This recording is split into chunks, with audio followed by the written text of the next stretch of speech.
Welcome to day 6 of our French road trip. Today, we'll be visiting Le Château de Versailles, or in English, the Palace of Versailles. During this video, you'll be joining me on the official path that visitors take through the palace.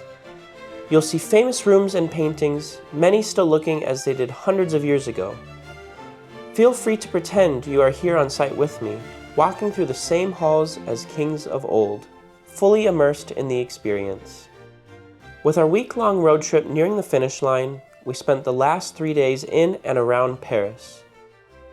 With this, I've split Paris into 3 parts. Part 2, or this video, will be showcasing our half-day visit to the Palace of Versailles.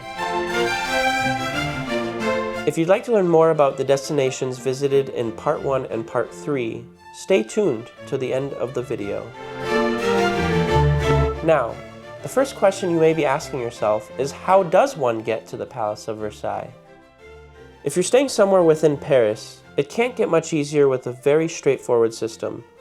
Most travelers, and the method we chose, involves taking the RER-C commuter train from central Paris with stops all along the big tourist sites, including Musée d'Orsay, Saint-Michel-Notre-Dame, and Champ de Mars. Simply hop on and take the train to Versailles Château Rive Gauche station. Depending on your starting point, the ride will usually take between an hour to 90 minutes. Now, I'm sure after looking at this map, you may feel more confused than before with all the different branches. Fear not, as there will be screens above the platform, in the station, or on the train itself that display the destination of the train. Of course, Google Maps is always a lifesaver as well. 2 other stations include Versailles Rive Droite station and the Chantier station. The walk from the station to the palace takes roughly about 10 minutes on foot, being around a distance of 1 kilometer. Welcome to Château de Versailles, perhaps the most famous royal palace in the world. Just outside Paris, this former hunting lodge of King Louis XIII was transformed by his son, King Louis XIV, also known as the Sun King, into a symbol of absolute monarchy and one of the most breathtaking residences in history. The Palace of Versailles was built and expanded between the 17th and 18th centuries, and it epitomizes French Baroque architecture. Now, you may be wondering why in English it is called the Palace of Versailles when in French it is called the Château de Versailles, with Château directly translating to castle versus Palais directly translating to palace. Let me explain.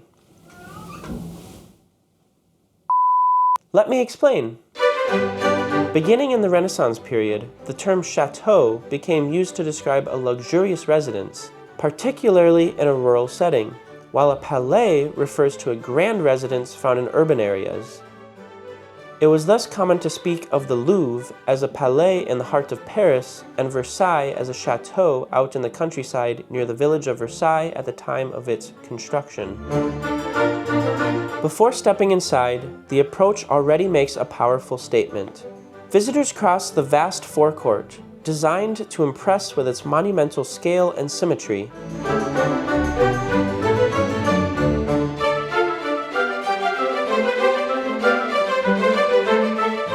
At its center stands the equestrian statue of Louis XIV, reminding all that Versailles is, above all, a monument to his reign. Beyond it gleams the Golden Gate of Honor, glittering with thousands of gilded details.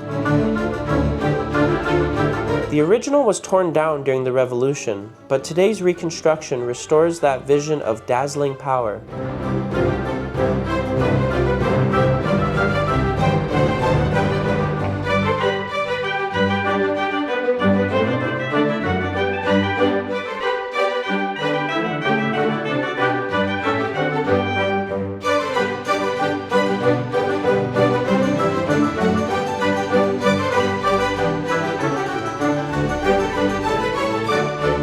Passing through the gate leads you into the marble courtyard, where Louis XIV himself once stood to receive his court. Here, the palace surrounds you in white stone and golden trim. This was the ceremonial heart of Versailles, with nobles gathered hoping for a glimpse of the king. The courtyard connects directly into the king's state apartments. Our next stop. The king's apartments, a prestigious series of 7 salons or rooms used for sovereign official acts and public life. Designed to showcase power and ritual, these rooms are designed with lavish Italian-style decoration consisting of marble paneling and painted ceilings, much admired by the king at the time. The first stop in the king's state apartments is the Hercules Room, completed in the 1730s and was the last room to be built by Louis XIV. It's dominated by François Lemon's vast ceiling painting of the Apotheosis of Hercules, the largest in Versailles. This grand salon set the stage for royal receptions and balls, immediately impressing visitors with its scale and artistry.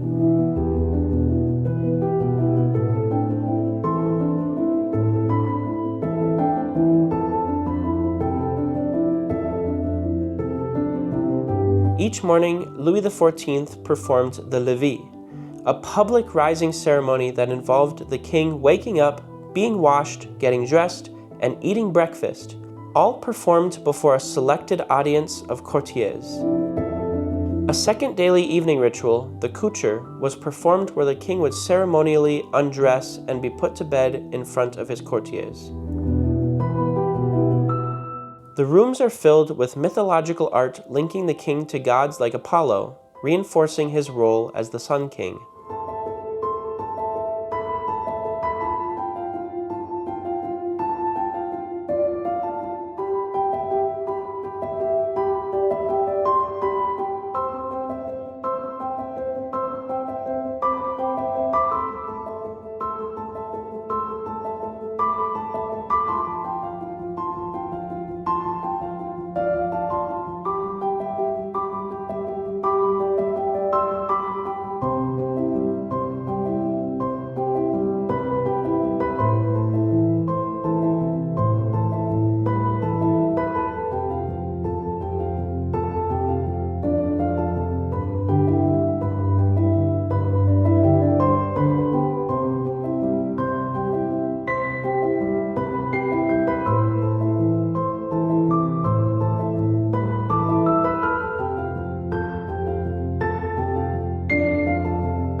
The Queen's apartments mirrored the King's in layout, though more private. Queens like Marie Therese of Spain, wife of Louis XIV, and later Marie Antoinette, wife of Louis XVI, lived here.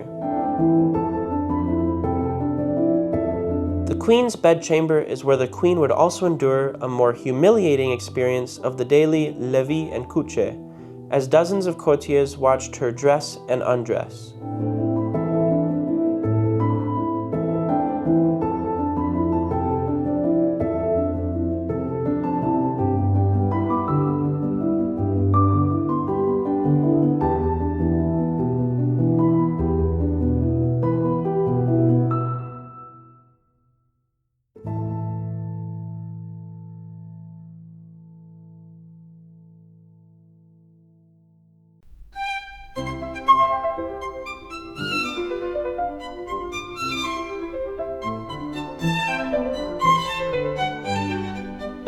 The highlight of Versailles is the Hall of Mirrors.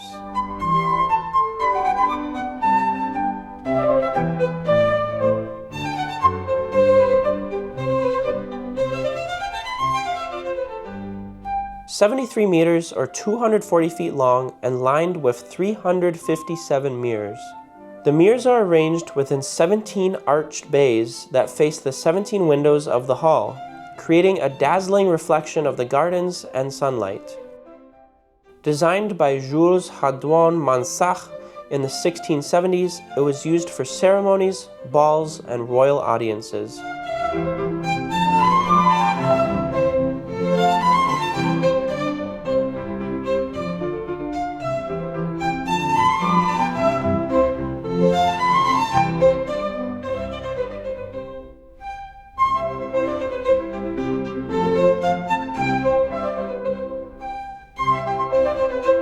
Notably, it was here that, in 1919, the Treaty of Versailles was signed, ending World War I.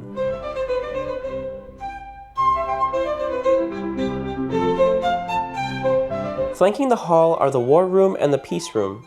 Charles Lebrun painted heroic victories of Louis XIV.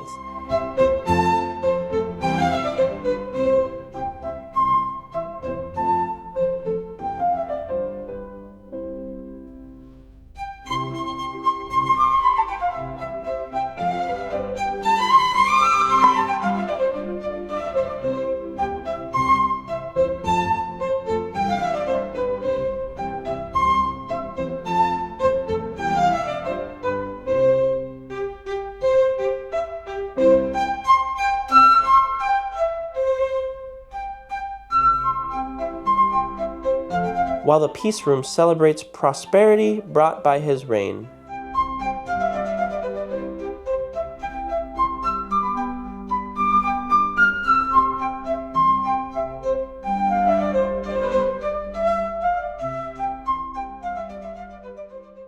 The Royal Chapel, completed in 1710, was the setting for royal weddings and daily mass. Its soaring vaults, classical columns, and gallery for the king reflect both grandeur and religious devotion.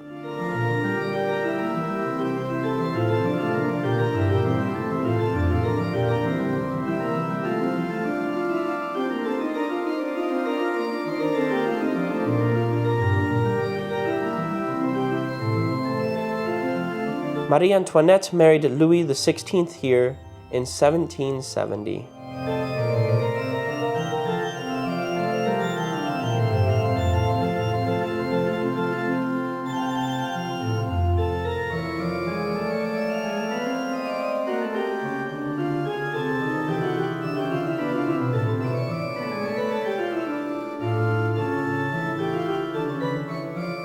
The Opera Royale, completed in 1770, was one of the most advanced theaters of its day, with wooden floors that could be raised to form a banquet hall. It opened for the wedding of Louis XVI and Marie Antoinette.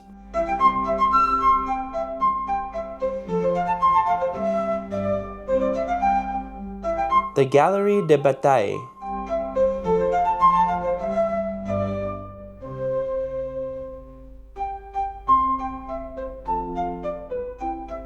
Stretching 120 meters, is lined with 33 enormous paintings of French military victories. Created in the 19th century by King Louis Philippe, it turned Versailles into a museum of French history.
The French Revolution forced Louis XVI and Marie Antoinette to leave Versailles in 1789.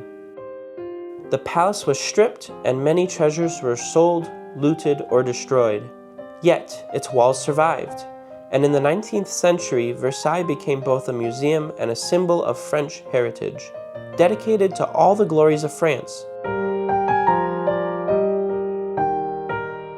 including Napoleon's exploits.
Unfortunately, with all the other sites we wanted to cover during our time in Paris, we did not have enough time to visit the equally famous Versailles Gardens.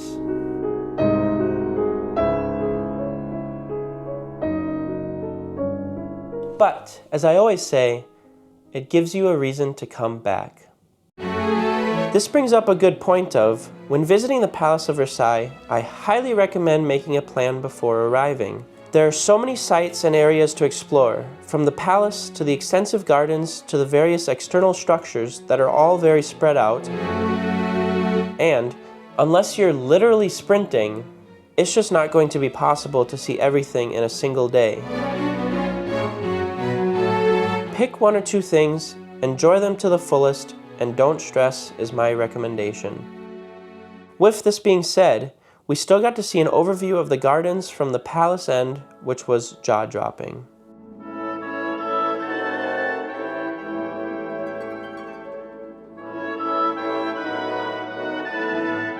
The Gardens of Versailles, designed by André Le Nôtre, stretching over 800 hectares or almost 2,000 acres.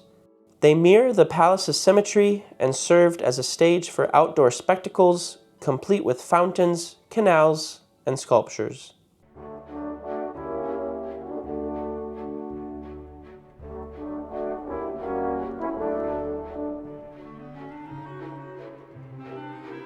When you do visit, start with the Latona fountain, which tells a myth of Latona, mother of Apollo and Diana, cursing the rude peasants of Lycia who prevented her from drinking from a pond, with the god Jupiter transforming them into frogs and lizards.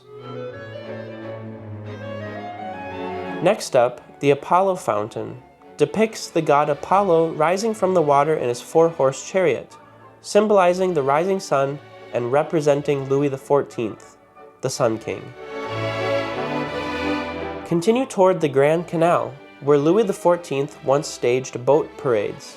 And yes, you can still rent a rowboat today.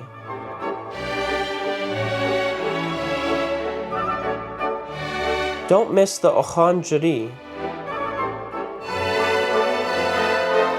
with thousands of orange trees, or the hidden groves, like the Ballroom Grove, which looks like an outdoor dance floor, and the elegant Colonnade Grove, lined with marble columns. The Neptune Fountain, the largest in the gardens, is the star of the famous musical fountains shows in summer. And if you have extra time, wander out to the Grand Trianon and the Petit Trianon, the royal retreats, and of course, Marie Antoinette's Hamlet, or Hameau de la Reine, a fairy tale village she built to escape court life.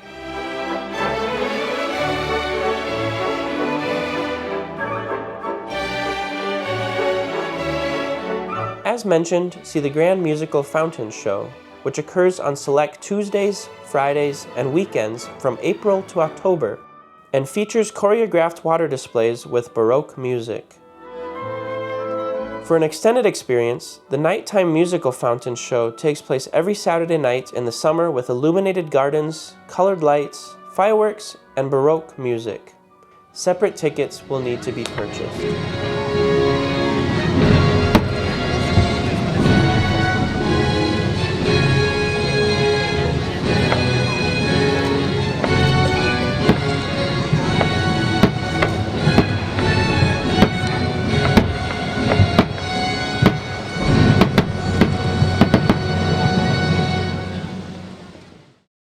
Pro tip: access to the gardens is free except on days of fountain shows and the musical gardens.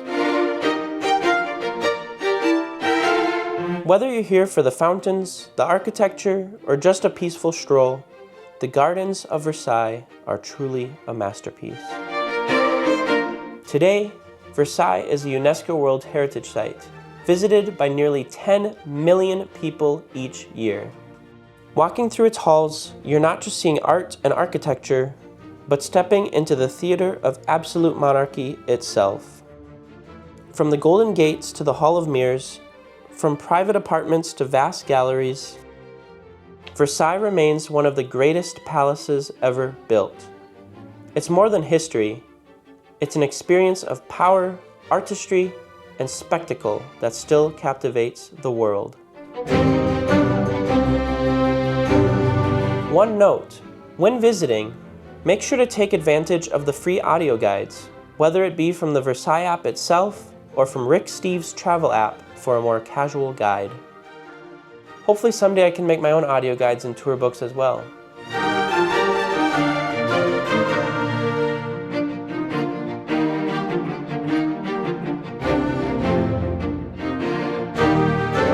From here, we return to Paris to explore Champs-Élysées and the Arc de Triomphe.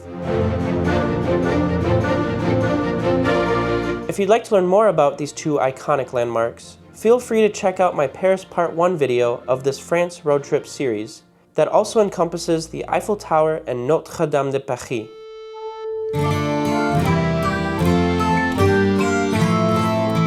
To enjoy the full France road trip series, feel free to click the link below. I hope you enjoyed this video and exploring the Palace of Versailles.